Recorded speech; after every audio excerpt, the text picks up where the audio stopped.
welcome to this UKIRC seminar.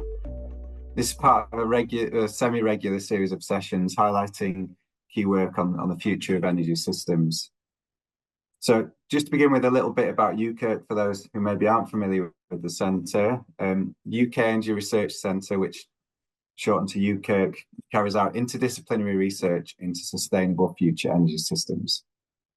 Its whole systems research programme addresses the challenges and opportunities presented by the transition to net zero, with themes ranging from transport and industrial decarbonisation to energy infrastructure and the environment. It's an independent research centre, but is headquartered at UCL in London, and it has researchers based in 20 universities and institutions across the UK. It's funded through the UK Research and Innovation Energy Programme, and it recently celebrated its 20th anniversary. So a little bit of background to what UKIRC is. In today's seminar, we're asking the question, where next for SME governance for net zero, so small and medium enterprises? We're going to be hearing two talks on this theme, which link to a new UKIRC report of the same name that asks that same question. I'm a co-author of this report, so I'm bound to say that it's a must read, but I do think there's lots of interest there to a range of different stakeholders in there. You'll be hearing more about the report shortly from Sam Hampton when he speaks. So this report is a number of outputs from the UKIRC-funded SME Governance for Net Zero, or Go Zero research project. This is a collaboration between researchers at Oxford University, Open University, and Sheffield Hallam University. I think if not now, shortly you'll be able to see the links to the publications in the chat. So do take a look at those after today's seminar. So this 2-year project was funded by UKIRC's Flexible Fund under its Place theme, and you can find out lots more about the different themes that UKIRC covers on its website. This followed for us from several years of discussions and workshopping around questions around small and medium enterprise and sustainability transitions that we felt weren't yet being answered through research or addressed in policy. And this included founding the Zero Emission Enterprise Network, which is now an international network of people asking questions around how do we achieve sustainability transitions for SMEs. Okay, I won't go on much longer, so I'm just going to say format for the session and then introduce you to the speakers. So each speaker is going to talk for about 15 minutes. They're going to go straight through more or less, so that then we've got plenty of time for discussion and Q&A at the end. Hopefully we're going to have 20 minutes or so for discussion at the end. As I said, we've got two speakers. So we have Sam Hampton from the University of Oxford. He's a researcher in the Environmental Change Institute there. He's also a research fellow at the University of Bath. His research focuses on governance of zero carbon transition. He's done loads of research, empirical and theoretical work around SMEs, different types of intermediaries, EV charging infrastructure, energy innovation, program evaluation. He's done a whole range of things, as well as acting as advisors to various bodies as well, and providing direct support to SMEs.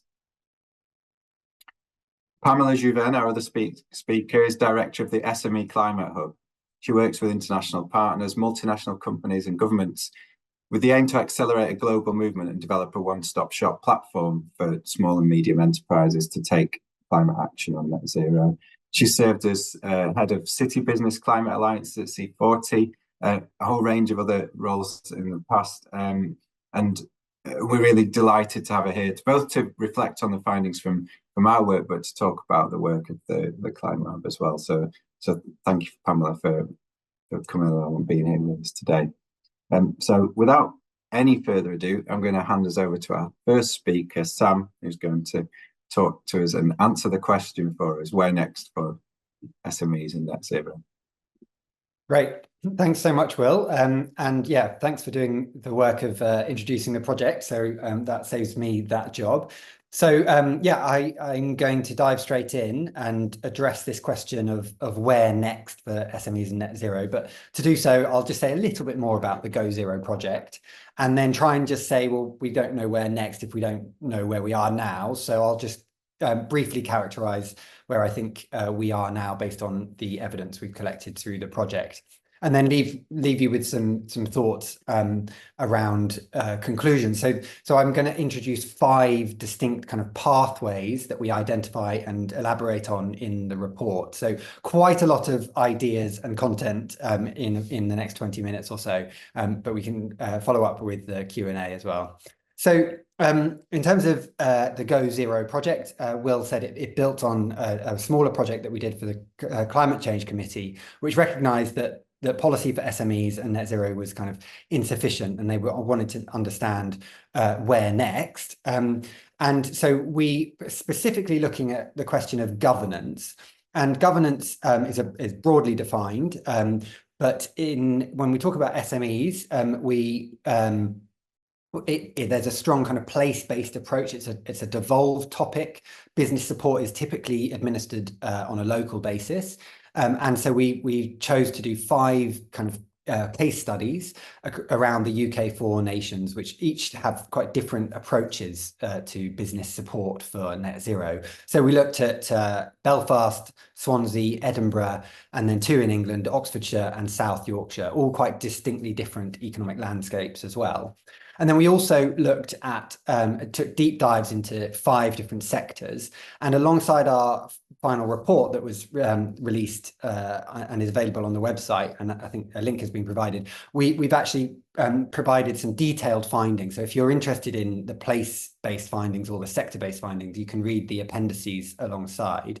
And we chose, this is an unusual combination of sectors. You don't normally see those compared and contrasted. And we chose them for a variety of reasons, because they each face very different challenges and opportunities around decarbonisation. Some are exposed to energy prices, energy intensive is actually something that you normally think of as kind of heavy industry, but actually you can say that hairdressers as micro enterprises are quite energy intensive. Others, like horticulture, are vulnerable to the effects of climate change, and some have large and complex scope 3 emissions, like restaurants, considering the food that they serve. So where are we now? I'll start just by characterizing the kind of conventional policy approaches. And that's to say that there's been a wealth of evidence describing what is seen as a market failure. And that's typically evidenced by this idea that there is an energy efficiency gap. And what that means is that SMEs on the whole, on average, there are many opportunities to save energy using either zero capital cost measures or highly cost-effective measures to save energy. And some studies even estimate that an average SME can save 25% of its energy based on these kind of compelling business cases for investment.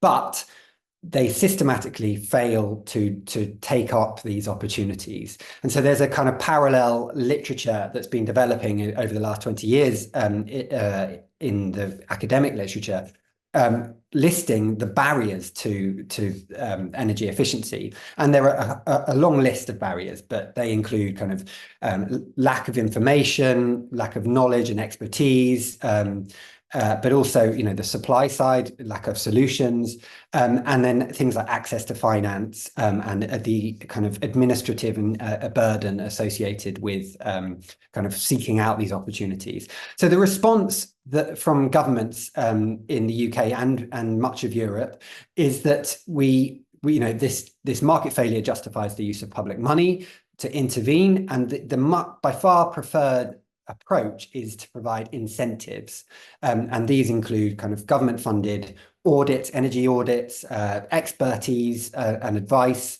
and often match-funded grants. And as well as conducting over 100 interviews with industry and place-based stakeholders, we also gathered data from 6, actually now 7 European regional development funded projects around the UK, asking them, what did you award your grants and support for? And you can see from this graph that we're still very much in the world of low-hanging fruit, that there's been a lot of use of public money for LED lighting, and much less on some very important and strategic measures like heat pumps. And so typically these programs are locally organized and usually incorporated into existing programs of business support, which are typically kind of focused around economic development and growth, things like boosting exports or job creation, that sort of thing. And they're sold to businesses on the basis of a win-win framing, i.e. save money and save the environment at the same time. Okay. Now, where are we now? Part of that question is in the last couple of years, we've seen huge energy price spikes, and SMEs have been particularly vulnerable to those. They've had a bit of government support, but not as much as households, and they have much less power to negotiate competitive prices compared with larger businesses. And you can see here that the very smallest micro businesses pay typically much more per kilowatt hour for gas and electricity than larger and medium businesses. And then this chart is not specific to SMEs, but I think it tells an important story, which is that it measures on the y-axis the percentage of the UK public who say that the environment is either their first or second most important issue. And you can see a general trend over the last 10 years of increased public concern. And I say this because there is not brilliant data on SMEs' attitudes, but actually let's remember that there are 5.5 million SMEs in the UK, and that they employ half of the private sector workforce. So broadly, their attitudes reflect public opinion, and that's often underestimated, actually. And you know, just to say on energy price, tens of thousands of businesses have gone under due to the growing cost of energy in the last few years. So where are we? Well, there remains a series of barriers and insufficient action by those 5.5 million SMEs. A survey by the British Business Banks found that 71% of businesses could not recommend a single web source for help on decarbonisation. Pamela, I'm sure, is very aware of that and is directly trying to address that issue as the convener of perhaps the best resource that is available online, the SME Climate Hub. And the FSB, during the price crisis, issued a survey where they asked businesses how they'd responded, and only 16% of SMEs had said that they'd been able to respond by improving energy efficiency. And much more commonly, the response was that they simply had to pass on the rising cost of energy to their customers and clients. But there are some promising signs, and I think signs that this characterization of the market as being failed is maybe weakening, and that there are signs of functioning. So 94% of businesses have now taken at least one action. Again, probably low-hanging fruit and perhaps small proportion of their overall footprint, but it's promising. And then something that we are seeing, and I'm uncovering this report, and I'll say a bit more about this in a second, is that we're now seeing a kind of suite of businesses, essentially consultancies, responding to a willingness to pay for energy efficiency advice and measures by SMEs. So this is a list of a few small consultancies that are specifically targeting small businesses. Obviously, consultancies have the mature market for consultancies to provide sustainability and energy advice to large corporates, but this is a new trend for SMEs. So that then brings us on to the where next. And I'm going to present these 5 different kind of emerging pathways now. And again, run through quite a lot in a short space of time. So the first is around this observation that there's new forms of entrepreneurship from the private sector, but not exclusively, and that if we can capitalize and leverage that entrepreneurship, there is potential to deliver greater decarbonisation at scale and boost activity in a broader way amongst SMEs. So the first is this, what I just really mentioned, these consultancy services that provide one-to-many business platforms. So typically they understand that, you know, that they can't charge consultancy rates to SMEs. So they develop online platforms. Typically, they target them by sector. So they might have like Net Zero now has a website and a platform for restaurants, for instance, where they can provide kind of sector-specific recommendations. Secondly, there are some organizations looking to change the kind of systems and structures. Now, the one example we draw out in the report is one from Bankers for Net Zero. And they are a group of financiers who have made the observation that actually, not only is it a barrier, this access to finance for SMEs, but from the financiers' perspective, they struggle to lend to SMEs, often because the business case that's presented isn't strong enough. And that is the root cause of that is lack of data. So what they're trying to do is unlock data on behalf of SMEs by utilizing kind of open banking protocols to access and automate scope 1 and 2 reporting. So really transformative potential. And then the latter two are both place-based innovations. The first is around building capacity locally. So there's a concept called insetting, which you may have come across, but there's this area-based insetting, which is interesting. So a big corporate in an area like a steel company or even a big university that has a net zero target and intends to buy offsets, there's a group of entrepreneurs trying to encourage those corporates to buy offsets, not by planting trees on the other side of the world, but by investing in decarbonisation efforts locally, and including like rooftop solar or energy efficiency amongst SMEs. And then the last is really around catalyzing the growing investment in eco-innovation. We use an example here from the Belfast Maritime Consortium, which has an SME right at the heart. So there's lots of investment in this SME, and they're actually pulling together different governance actors. So SMEs can, when it comes to eco-innovation, be actually at the center of a kind of governance arrangements. So secondly, what does all that mean for the role of the state? Well, conventionally, as market failure, signs of market failure begin to subside and the private sector is more functional, then government might rub its hands and say, oh, that's good, we can step back. But we obviously are in the middle of a climate crisis, and it's imperative that the government does not retreat, but rather adapt to these changing circumstances. And here we adapt a framework developed by the Policy Lab, which is part of the civil service, identifying different roles and styles of government.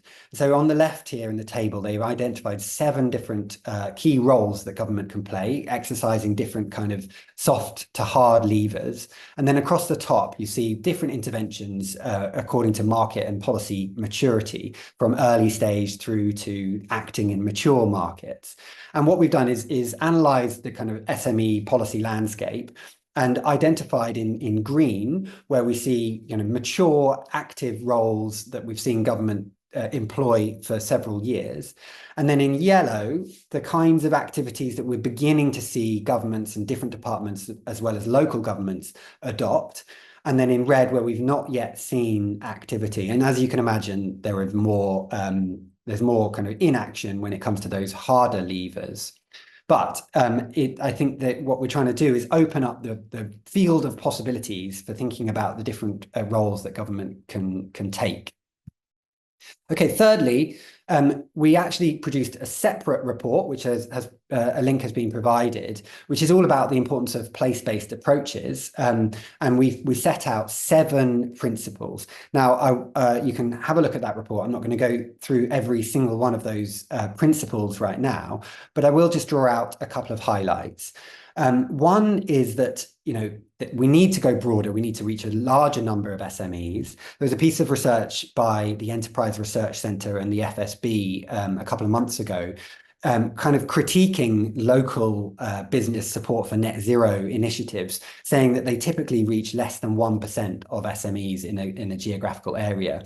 So there's a need to go further, but also a need to kind of think about reaching not the usual suspects. And the usual suspects when it comes to business support are typically those that are kind of scale up businesses, so rapidly growing businesses or innovation businesses. But actually, when it comes to energy efficiency and carbon reduction, some businesses that we might want to target are actually kind of non-growth businesses, like stable family businesses, which might be operating in older buildings, for instance.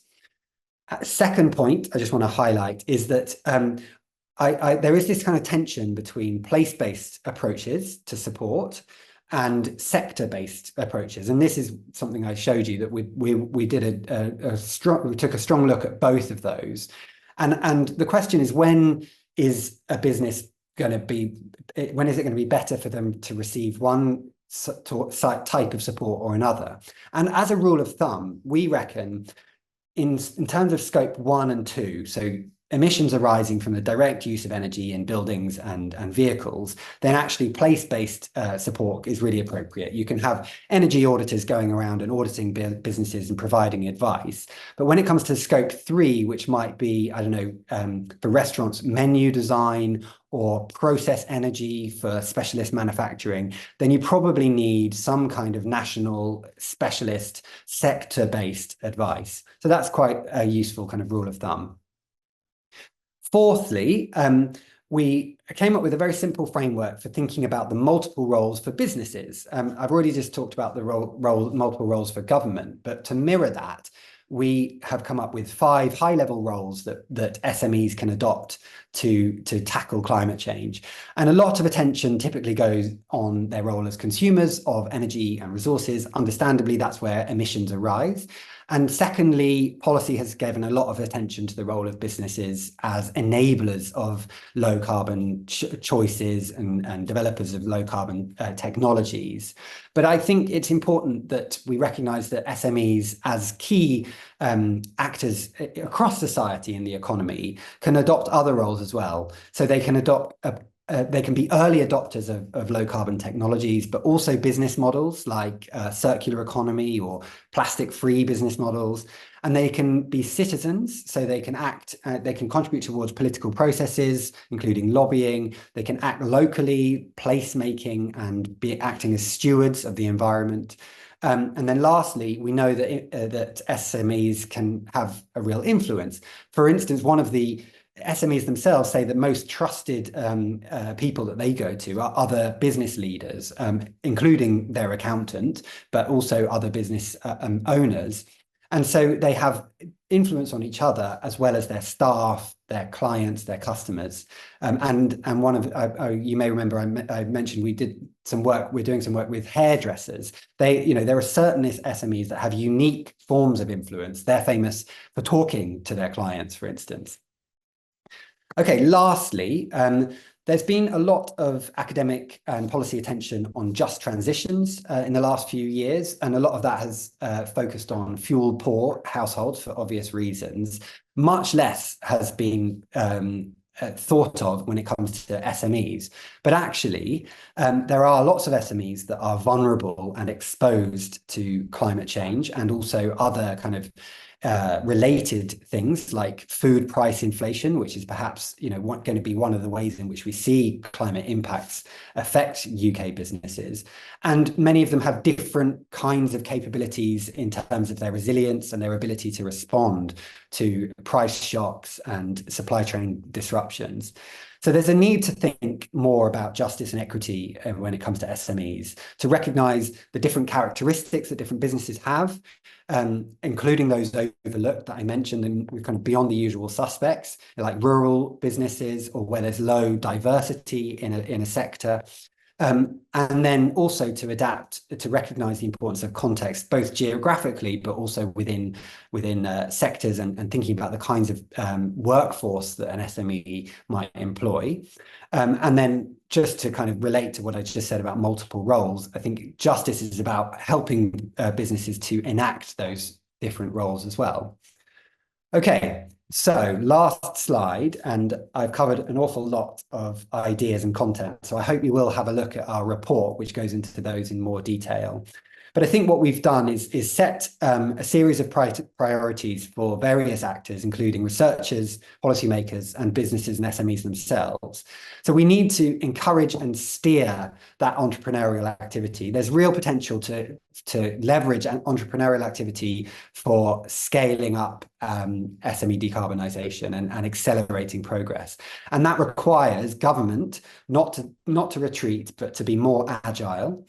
And all actors, I think, need to engage in SMEs in those multiple roles to think about their greater capacity for being part of the solution, other than just decarbonising their own operations.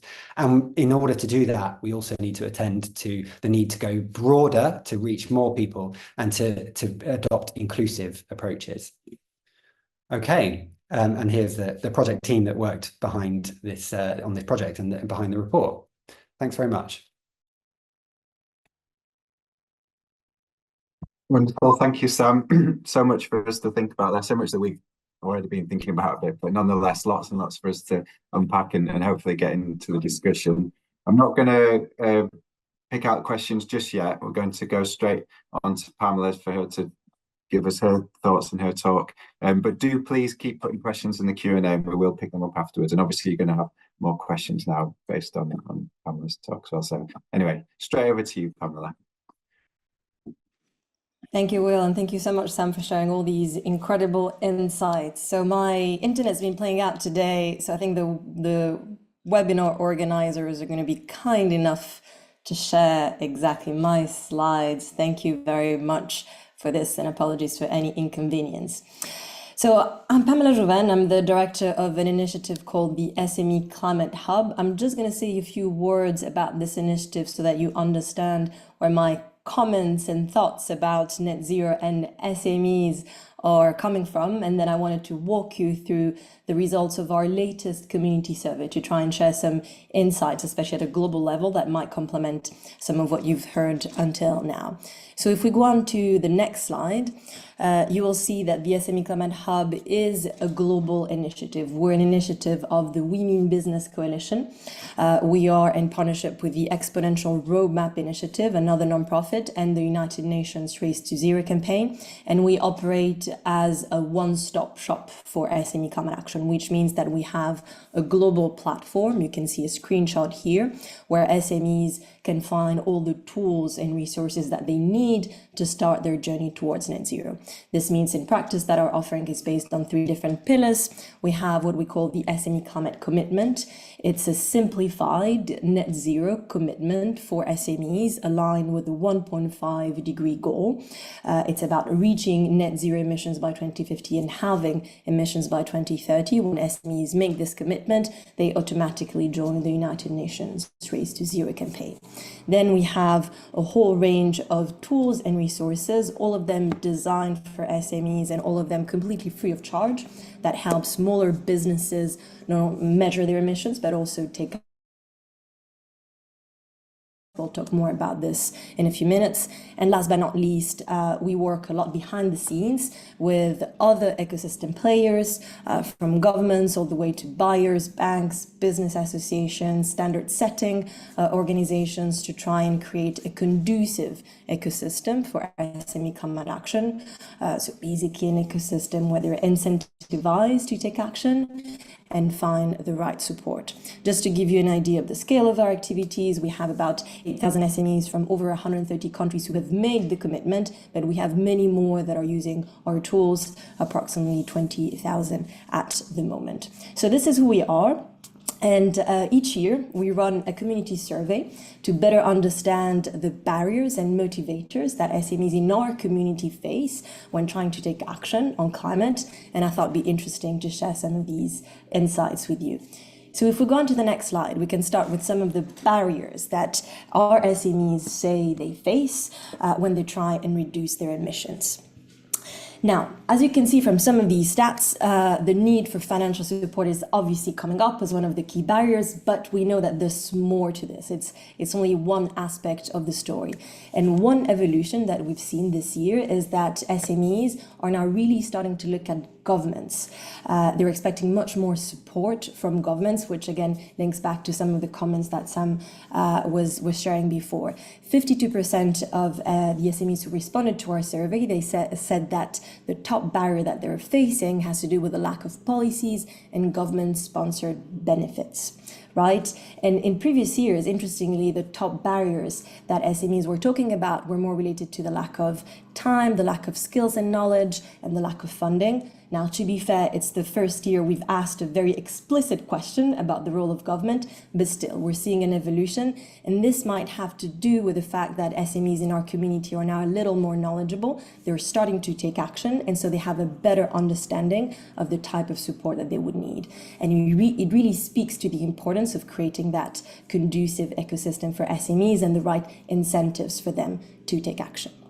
Now, if we go on to the next slide, let's look at the other side of the coin. So the business benefits, the motivators. Well, interestingly, a lot of the SMEs in our community are already starting to see benefits when they take action on climate, they reduce their emissions. A lot of these benefits have to do with their business reputation, the fact that they can differentiate their business, they're achieving branding benefits, of course, but a third of them are also saying that it's a way for them to meet their buyers, their customers' expectations, and sometimes also a way to win new customers. And if we look at the questions that we asked about the specific motivators for SME, so the stats on the right, you'll see that once again, a lot of this has to do with SME's bottom line. So 52% of them are saying that what really motivates them is the possible cost savings, the return on investment, the possibility of getting tax benefits or other types of government support. Once again, this really shows that, of course, a lot of SMEs want to take action on climate because it's the right thing to do. You can see that top figure, 63% of them think that it's the right thing to do, but at the same time, SMEs are stretched. A lot of them are just struggling to survive, especially in the current economic context. So it's really important for them to understand that taking action, reducing their emissions is going to have a positive impact on their bottom line. And governments, once again, have a key role to play, but they're not the only ones. If we move on to the next slide, I also wanted to share some insights about what SMEs are doing in practice, right? And once again, bear in mind that obviously all these insights are from our community survey. So they're coming from the SMEs that have made the SME climate commitment on the hub. So they're the first movers on climate, and they obviously want to be part of the race to zero. So it's very encouraging to see, first of all, that there's been an increase in terms of the number of SMEs who have a proper emissions reduction plan. You can see on the right that we've gone from 59% in 2023 to 68% of SME respondents, which is great. It means that we're hopefully doing something right. And then similar to other businesses, SMEs will feel more or less comfortable with different areas of climate action. So as you can see on the left, most of them feel comfortable with reducing emissions from offices or transport-related emissions. These are areas that they feel knowledgeable about. They're not as comfortable with creating and implementing a strategy, a fully fledged strategy to reduce emissions, or some of them still find it challenging to establish and track emissions reduction. So this is definitely an area where they need more support. And once again, similar to large businesses, as a matter of fact, many of them feel that they're facing challenges in reducing their scope 3 emissions, so supply chain emissions. And in terms of the top 5 actions that they're already taking, well, we can see that the low-hanging fruits, the first actions, the most accessible ones, have to do with circularity. It's about reducing waste, reducing energy consumption, which makes sense in a way. It's also a way to reduce costs. And then some SMEs are also upgrading their facilities. Once again, there's some low-hanging fruits there, such as installing LED lighting and also educating employees to make sure that they're brought on board and that they can help. And some SMEs, some of the survey respondents will also be looking at upgrading their vehicles or equipment, of course, that requires additional investments. Now, this is not something that's on the slide, but I also wanted to say that we obviously liaise with our community of SMEs on a regular basis. And one thing that's really showing up increasingly is that ideally, and once again, this links back to some of the comments that Sam was making, ideally SMEs will want to have access to resources and tools that are specifically tailored to their own situation, so their sector, their country. Now, this is something that we're starting to do as well on the hub. Most of our tools at the moment are sector and country agnostic. We're starting to develop more specific approaches. But once again, this speaks to the importance importance of also having local stakeholders helping SMEs. The work that we do with the Hub is very important to create global standards and frameworks that allow the ecosystem to collaborate, but it needs to be complemented with some local approaches. And then I have one last slide on our survey results, which is about the tools that SMEs are using. I'll explain in just a couple of minutes what all these tools are, just to provide a bit more background. But I wanted to highlight a couple of things. So we asked our SMEs which tools on the Hub they were finding most helpful. And the top tools are the ones that you see on the left. So the business carbon calculator that allows them to get estimates of their emissions, and the reporting tool. And you can see also on the right that some of the reasons, these are the top reasons why SMEs join our community. And that means that they make the SME climate commitment. And you can see that one of these reasons is shareholder and customer pressure. Now, this is directly linked to emissions measurement and also disclosures, right? And another point that I wanted to make that I think is going to be really key in the coming months and in the coming years is how we approach SME disclosures and SME commitments.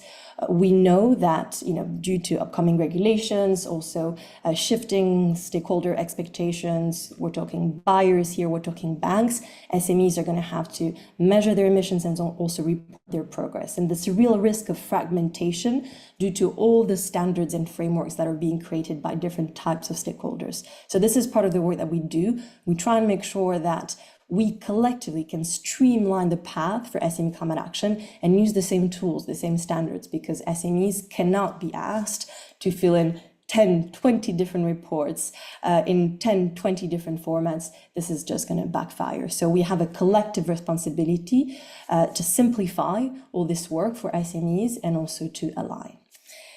Just to provide a little bit of background, I'm going to wrap up in just a minute or two. I just wanted to explain a little bit more the tools that we have on the Hub. So on the next slide, you'll see that there's a bit of background information about the tools I just mentioned. So this is a snapshot of the free tools that are available on the platform. As I said, the business carbon calculator provides estimates of scope 1, 2, and 3 emissions to SMEs. It's optimized for smaller businesses.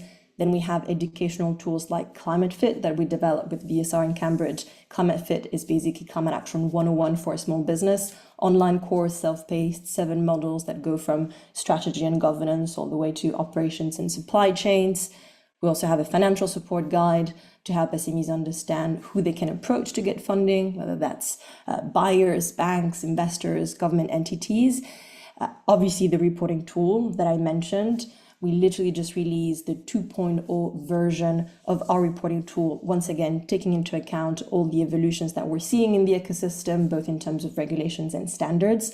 All the reports that are made through the Hub are freely accessible. We have a searchable database on the Hub. All of this is free, both for SMEs and other stakeholders. So we hope many people will use this. And then we're also developing these action resources, action guides that are sector agnostic, and also sector specific courses that we're now adding to a new section of the website called the SME Climate Hub Academy. So another evolving platform with which we're trying obviously to meet SMEs' needs. And one last thing, because once again, it's linked to what Sam said before, we are a global initiative, but we're also partnering with local stakeholders in a select number of geographies. You can see this on the next slide. We're currently active in 6 different regions. We have obviously key partners in all of them. In the UK, of course, we've been working very closely with the UK government and the Broadway Initiative. Many of you will know the UK Business Hub. Now, this is a sister platform to the SME Climate Hub. Initially, we had a UK-specific page on the SME Climate Hub through which we recruited UK SMEs in the lead up to COP26. And now we're lucky enough to have this sister platform that is sharing UK-specific information with UK SMEs before sending them to the Hub to make the commitment, use our reporting tool, and once again, leverage all these international standards and frameworks that we've been using in our work. So that's it. It was a bit of a whirlwind presentation, but happy to answer any questions, of course. Fantastic. Thank you, Pamela. And as chair, perfect timing is always the most important for me. So that's great. Thank you very much. So we now have close to 20 minutes for question and answer. We've got plenty of questions in the chat, which is great. I'm going to take as many as we can. They might not all be in order because I sort of want to try and fit them together into groups and so on, but we'll do our best to get to as many as we can. I'm going to start with a question from Simon, which I think will open up the discussion a bit, and then we'll probably end up answering some of the other questions in doing so. Excuse me. And Simon's question was whether you see, or to what extent you see, differences in barriers and benefits between countries and sectors. So, I don't know, Pamela, if you want to start by talking from an international perspective, and then Sam might be able to follow on from that. I'm happy to, but the list would be terribly long. I think we'd use more than the 20 minutes we have left. So there are major differences. And bear in mind that, once again, we have a global remit. So we work with regions that are incredibly different. So we've been running pilots, for example, in India and Latin America, whereas in the UK, once again, we have this partnership with the UK government. I think that some of the differences that we're seeing right now is that there are some countries, and the UK might actually be one of them, where one of the challenges that SMEs face is that there's almost too much information out there. And so it's difficult to find the right resource, whereas in some other countries that we operate in, the challenge is that there's not enough information. So that already is a major difference. And then, of course, we also see that the ecosystem has a role to play. The campaign that we ran with the UK government in the lead up to COP26 a couple of years ago was incredibly successful. We recruited thousands of SMEs in the UK because there was momentum at country level. There was a strong message sent by the government, whereas in other countries, and I'm not only talking about the global south here, this might also apply to regions like North America, the business case is going to be even more important. So if small businesses don't see that there's going to be a positive impact on their bottom line, they're not going to take action. And so, once again, major differences. Private sector stakeholders are really stepping up in a number of these places, but in some regions more than others. Right, and I might just add to that. Yeah, so I think the barriers are often quite similar, but the policy and governance approaches can be quite different. And so, for instance, there was a great report looking at SME governance in Southeast Asia across 6 countries, and one of the big takeaways was that SMEs were much more likely to go to government, central government, as a source of advice than they were to, find local support or online support or from sectors than the UK and the EU, where there is this typically much more devolved activity at local scales. I also think that we mean different things when we talk about energy efficiency and decarbonisation in different contexts. In the UK, as I showed, that we're still very much in the world of LED lighting and fabric efficiency. When they talk about energy efficiency in buildings in Scandinavia, for instance, they're talking about triple glazing, not double glazing, and different kinds of measures. And they have very interesting other measures that we haven't really seen take hold in the UK. For instance, they've got these things called learning energy efficiency networks, where they have groups of SMEs, often convened by energy agencies or government local authorities, where they bring together businesses to learn from each other, utilizing that kind of peer influence. And those businesses might be both regional and sectorally related. So they might have industrial SMEs in northern Germany get together and meet on a regular basis just to talk about energy efficiency. It's not something we've really explored in this country. Thank you. Thanks, Beryl. Okay, great. I'll go from there. I think there's been a few mentions around energy prices, for obvious reasons. And I suppose we might argue that we've almost seen an experiment in the extent to which dramatic energy price rises drive action. So I wondered on your reflections around that. I suppose there's energy prices as a driver of action, but then how do you tackle that as a challenge for small businesses in terms of energy costs? Yeah, I mean, it's certainly driving ambition. And when we've been interviewing local deliverers of business support for about 8 years now, and previously, it was actually reaching SMEs was a real challenge, reaching out, kind of saying, well, I've got, even if you have public subsidies for free audits or grants. And then since 2021, it's really gone the other way, and the phone is ringing off the hook, and they can't service the demand. And then, of course, you have the challenge just kind of evolves, and actually what then becomes a real challenge is getting good solutions. You can do an audit, an SME can then better understand where its opportunities lie. But then, of course, we have all these barriers around, well, one is access to finance, but to some extent that is, the cost benefit, the business case has changed because energy is so much more expensive. So more the attractiveness of the payback period is better if energy prices are high. But you have these other barriers, like the fact that the supply side, there are limited number of local firms that can actually provide the energy efficiency solutions. They're also very busy, and there's a real need for local governance stakeholders like local authorities to then act as kind of intermediaries, helping businesses to secure quotes from reputable organizations, etc., etc. Thank you. And Pamela, is there anything, no obligation, but if there's anything you'd like to add, then that was a pretty good summary. Once again, you will have seen on one of my slides that one of the top actions that SMEs take is about reducing energy consumption. Obviously, very first step, but once you've done that, you need to look at the local ecosystem, what it means, the local conditions, and the best changes you can make in your business. Yeah. Okay, and I guess a similar question, or it's certainly something you already both touched on in different ways, but 2 or 3 questions talk about the challenges of accessing, not only accessing knowledge, but accessing the right knowledge and knowing where to go to access that knowledge. So, for example, Jose's talked about confusion SMEs have with access to so many different tools available, and a couple of others have asked similar questions, or working through disinformation as well, or false information. So, yeah. Well, I mean, I genuinely think what the SME Climate Hub is doing is very welcome, because it's been a very confusing landscape, and they're really trying to pull something together. They've got support from a variety of key players, including the UK government.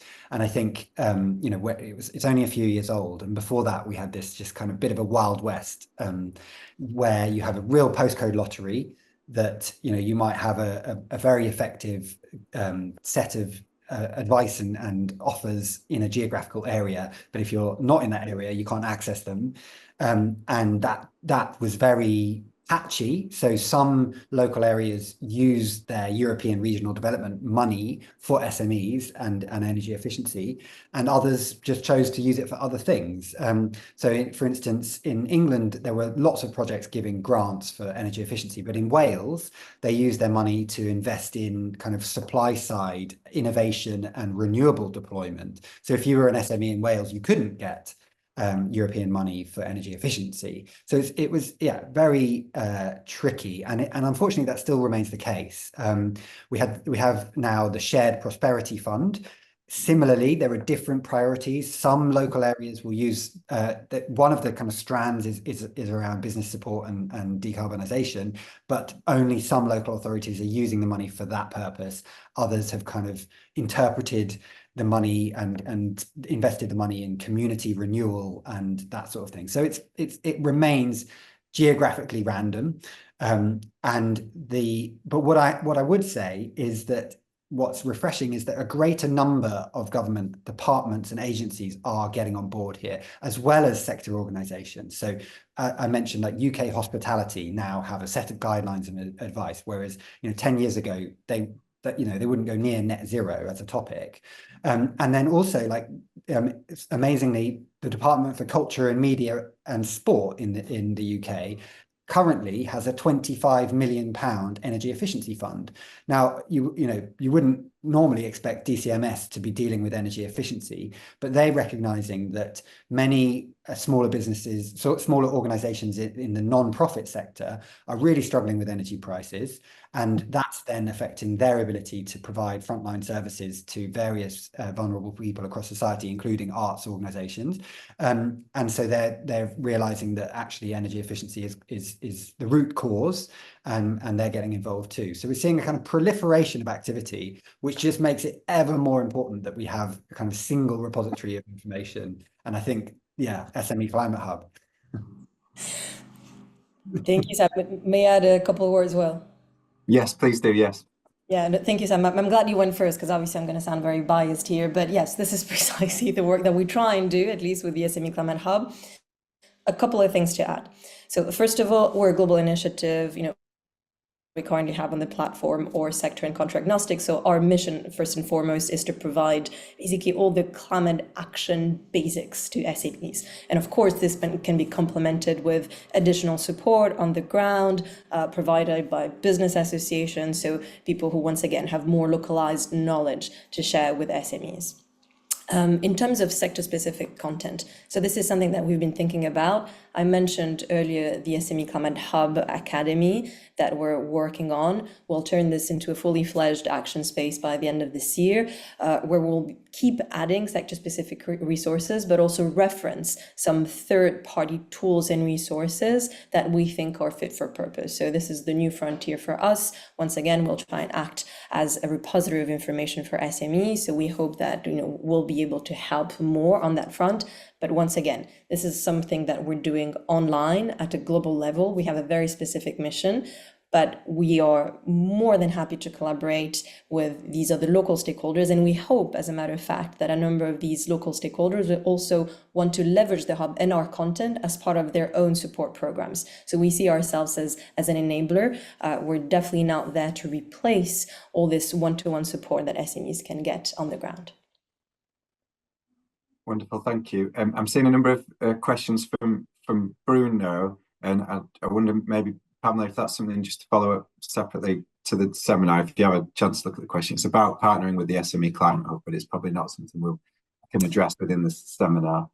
So very, very happy to address this after the webinar. I will just say, because I'm just seeing some of these questions, that the hub is currently available in English, Spanish, and Arabic, and we're looking at additional translations, so I can follow up on the rest offline. Wonderful, thank you very much. Thank you. Okay, we've probably got time for one or maybe two more questions. A few questions about kind of international comparison, I suppose. So one question around what are the best funding, regulatory, other policy designs you've seen internationally to support SMEs? And a more specific one from Fred, which is the UK leading the way on this? So by answering one, you'll answer the other, I guess. Yeah. So I think the answer on the UK is no. I think there was clearly good activity in pockets, but as a whole, we're still in slight chaos land, and there's an opportunity in the next government, I think, to rationalise things.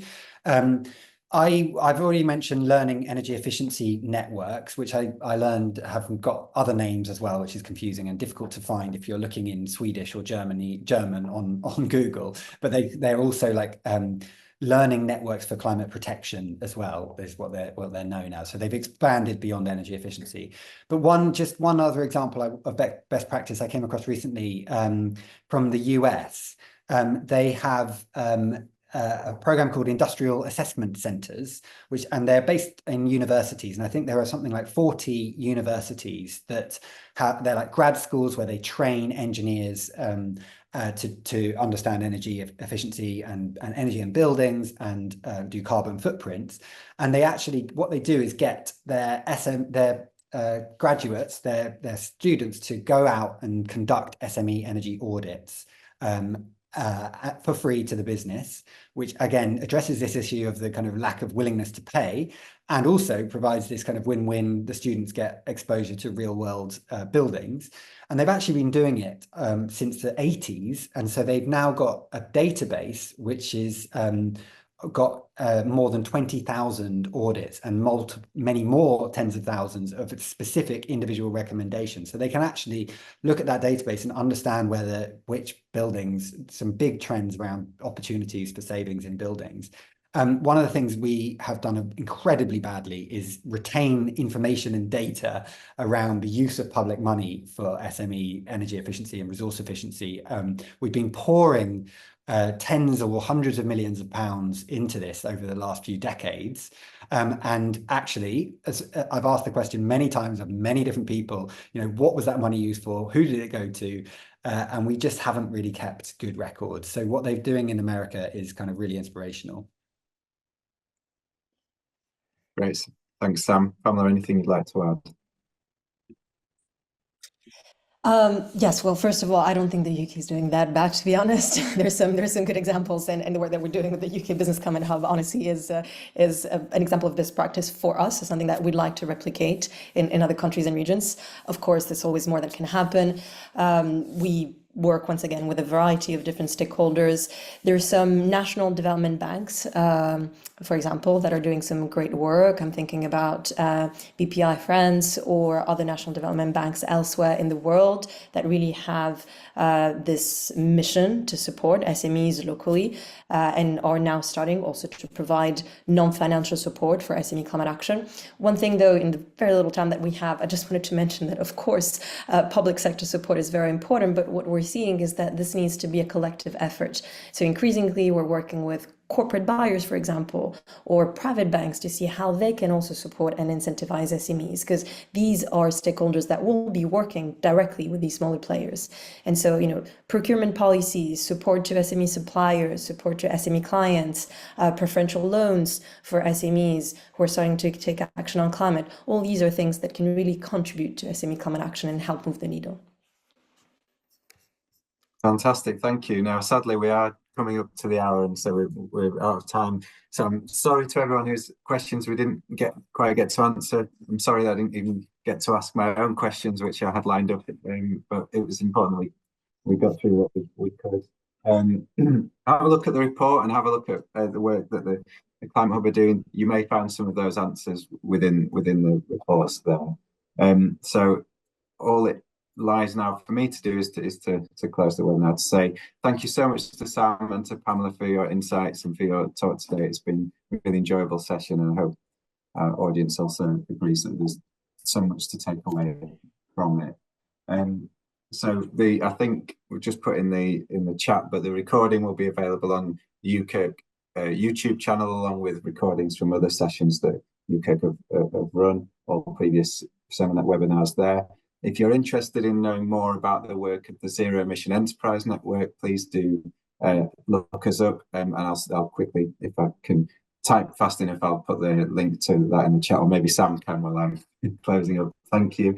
And I think that is more or less everything I needed to say. So just to finish off, thanks again to everyone. Really appreciate the shared engagement we've had from the number of people that have come along, and of course from our speakers. Thank you very much. Bye. Cheers.